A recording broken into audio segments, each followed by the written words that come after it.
Hello guys, welcome back to my channel.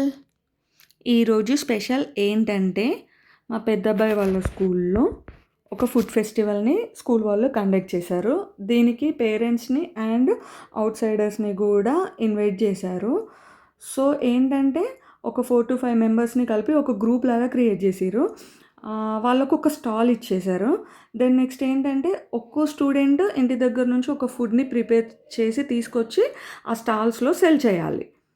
మా అబ్బాయికి వచ్చింది ఏంటంటే 40 చపాతీస్.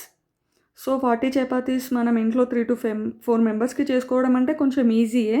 అండ్ సెల్ చేయడం కాబట్టి కొంచెం ఆహ్, ఈ ఏంటి రౌండ్‌గా చేయాలి అలా ఉంటది కదా! దెన్ నేనేం చేశానంటే ఒక పెద్ద చపాతీలాగా చేసుకొని ఒక మూత తీసుకొని దాంతోటి ఇట్లా రౌండ్‌గా చేశాను.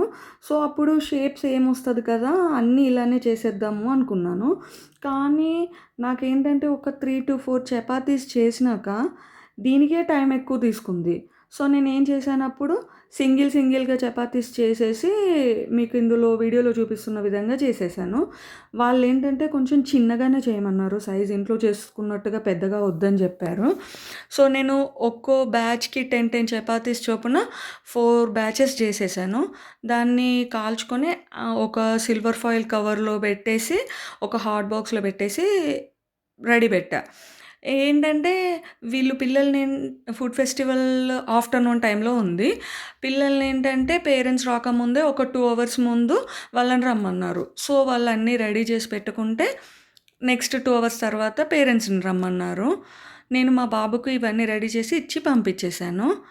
దెన్ నెక్స్ట్ వ్లాగ్‌లో ఏం చూపిస్తానంటే మేము స్కూల్‌కి వెళ్ళింది అండ్ అక్కడ స్టూడెంట్స్ అందరూ ఎన్ని వెరైటీస్ ఫుడ్స్ చేశారు, ఎలా సెల్ చేస్తున్నారు, ఏంటి అనేది అన్నీ చూపిస్తాను. So follow